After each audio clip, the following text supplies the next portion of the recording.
بسم الله الرحمن الرحيم. السلام عليكم ورحمة الله وبركاته. اللهم صل وسلم وبارك على سيدنا محمد وعلى آل سيدنا محمد. اذكروا الله ألا بذكر الله تطمئن القلوب. ازيكم يا حبايبي، عاملين ايه؟ يا رب تكونوا كويسين. فيديو النهارده ان شاء الله باذن الله برضو من عند الكتاكيت بتاعتنا اللي متابع معانا دورة الكتاكيت باذن الله. احنا ماشيين يوم بيوم كده عشان نشوف احنا بنعمل ايه كل يوم يوميا. وزي ما قلت لكم الفراخ البيضة مختلفة خالص تربيتها عن الفراخ البلدي. تمام. الفرخ الابيض كل يوم بيكون ليه يعني بتشوفيه بشكل، تاني يوم بتشوفيه بشكل تاني، فعشان كده لازم نصور ونشوف الدنيا ايه. طيب انا النهارده هعمل ايه بقى في العمر الرابع باذن الله؟ هبدا ان انا اشيل الفرشه من تحتيهم. الصيف برضو مختلف عن الشتاء خالص. في فصل الشتاء انا ما بشيلش الفرشه قبل 15 يوم. تمام. في فصل الصيف لو حابه تشيلي يوم فيهم مفيش مشكله.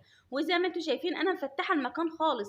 بصوا هنا انا بقول لكم انا شلت الفرشه وبدات كده على طول لازم تلمي السبله بتاعتهم كده وتترمى على طول. تمام. والشكاره ديت تبدا تتغسل على طول وتتنشر.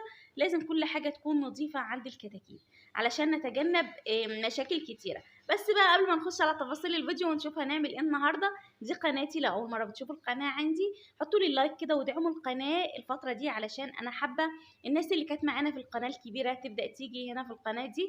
وربنا يا رب يصلح حالنا وحالكم، اللهم امين. بصوا بقى زي ما انتم شايفين كده اهوت، اول ما الفرخ بيلاقي المكان نظيف بيبدا يلقط من على الارض. طيب انا كنت عامله لكم فيديو برضه قبل كده سبب ايه ان الفراخ تلقط من على الارض، بس انا مش عندي الكتاكيت بتلقط من على الارض. ده كده طبيعي، اول ما بتبداي تحطي فرشه نظيفه هم كده بيحبوا ان هم ايه زي ما انتم شايفين كده ينكشوا في الارض. طيب العامل الاساسي معايا ايه؟ جير مطفي علشان الناس برضو اللي حابه تشوف شكله. ده جير مطفي اساسي معاكي في شغلك في تربيه الطيور. بصوا هنا انا بقول لكم بتوطي ايدك خالص وتبداي ترشي كده رشه بسيطه وتبداي تحطي ايه عليها طبقه تبن برضو خفيفه خالص. في الصيف الطبقه بتبقى خفيفه يا دوبك بس احنا بنرش. زي ما قلت لك حابه تشيلي الفرشه كل يوم مفيش مشكله، خاصه الناس اللي جايبه اعداد كتيره. لا نضفي كده وشيلي. عايزه بس اقول لكم شويه كده، يعني كمان مثلا 3 4 ايام هشيل خالص الشكاره من تحتيهم وهبدا احط كده ايه على الارض عادي وابدا انضف. وهقول لكم برضو انا بنضف ايه بايه الارض عشان برضو انت تبقي شايفه. تمام. في الاول بس الكتكوت بنظبط بس درجات الحراره على قد ما نقدر.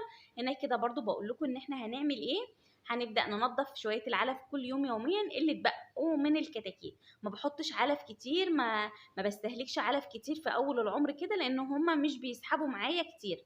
هبدا احط ايه النهارده؟ هحط معلقه النشا. قلت لكم فيه شويه اسهالات وده طبيعي يا حبايبي، خاصه كمان ان انا بربي في بلكونه والبلكونه عندي مفتوحه جامد. يعني احنا في شارع عمومي كده، فعشان كده البلكونه مفتوحه وفيها تيار هواء كتير. ممكن بقى لو انت عندك ستاره هتتحكمي شويه. لو ممكن تظبطي انت الكلام ده. فانا علشان في شارع عمومي ومفيش ستاره في البلكونه فطبيعي شويه الاسهالات دي، بس مش شغلاني في حاجه برضو لاني لسه بحط التحصينات. وان شاء الله باذن الله هدي تحصينات يومين كمان يعني لحد 6 ايام. انما لو ما كانش فيه اسهال كان ممكن ادي التحصينات 3 ايام 4 ايام مفيش مشكله، بس عشان في شويه اسهالات فانا هكمل التحصينات لحد 6 ايام. وبرضو هرجع اتكلم معاكي في نقطه التحصينات ديت. الميه ما بتكونش كتير علشان يعني ما تحطوش ميه قدامهم كتير قوي علشان بتكب السقايه. والسقايه لازم تتغسل معاكي يوميا يوميا لان السقايه بيبقى فيها ماده لزجه. فالماده اللزجه ديت مش هتروح منك كده. لما تغسلي السقايه لازم السقايه يكون ليها ليفه مخصوصه بتاعت الطيور برضو.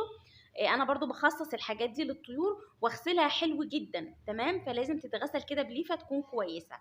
الوضع عندي تمام، مفتحه المكان. شايفين الكتاكيت بدات انزل بالاكل على طول. بداوا الحمد لله ياكلوا، بداوا ان هم يجروا كده ويلعبوا زي ما انتم شايفين، ويبداوا ان ايه شويه الشمس كده بالنسبه لهم حلوه جدا. طبعا في الشتاء احنا ما بنعملش كده خالص. اللمبه برضو موفره علشان لو في ناس لسه بتسمع معايا الفيديوهات. اللمبه موفره، الفرشه خفيفه خالص. مظبطه درجات الحراره. باجي من بعد المغرب الجو بيهوي جامد ببدا اغطي عليهم.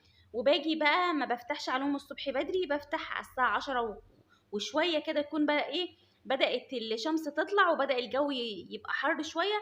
ابدا بقى اشيل الغطا من عليهم وابدا كده ايه اظبط كل حاجه واحده واحده. تمام. طيب النشا حلو جدا، النشا لو حابه تحطيه يوم في يوم مفيش مشكله خالص. مستمرين برضو على الاكل، الثوم البودر، البصل البودر، الكركم، وضفنا النهارده كمان معلقه من النشا على العلف. تبداي تحطي كده معلقه كويسه مفيش مشكله خالص. فالنشا هيبدأ يعمل زي انقباض كده في الأمعاء عندهم، وهيوقف الإسهال برضو إن شاء الله بإذن الله. طبعا في طرق كتيرة للنشا، في نشا بالليمون ممكن نبدأ نستخدمه مفيش مشكلة. الناس اللي مش عندها نشا وعايزة تتصرف، هتجيبي شوية رز وهتبدأي تغسليهم وتبدأي تنشفيهم خالص وتبدأي تصحنيهم، وبعد كده ابدأي هتعملي إيه؟ كل يوم، يعني بصي كل يوم حطي معلقة كده على العلف ليهم، ان شاء الله باذن الله مش هتلاقي اسهالات دي، وحتى لو في اسهالات هتكون خفيفه جدا.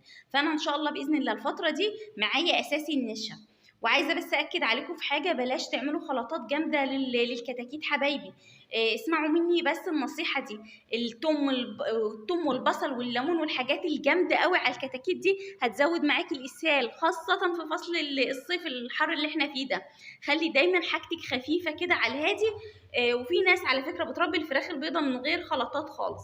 فاحنا بنبدا نحط معانا الاعشاب والحاجات دي، حلوه جدا، بتعزز المناعه، بترفع المناعه، فوائدها كتيره جدا، ليها فوائد حلوه قوي.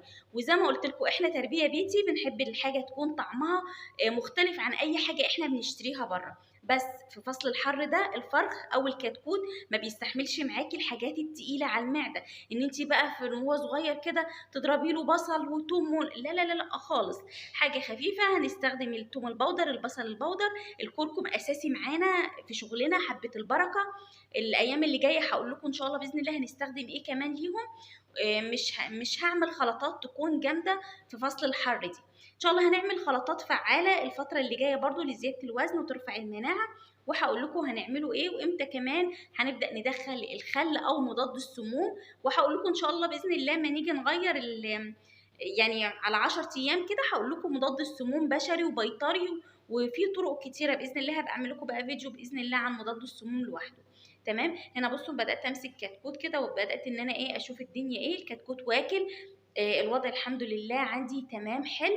هبدا بقى ان انا اغطي شويه كده، اضلل عليهم علشان الشمس برضو ما تكونش حاميه.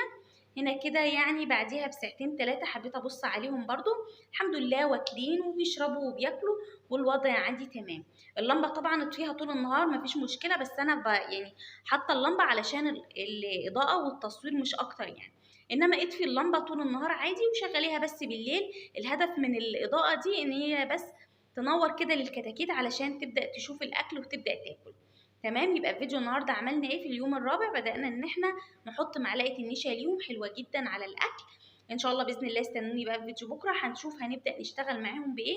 ده كان فيديو النهارده، لو عجبكم فيديو النهارده واستفدتوا حتى بحاجه بسيطه حطي لي لايك يا قلب اختك، واستنوني ان شاء الله في فيديو بكره على خير. اشوفكم على خير، مع السلامه.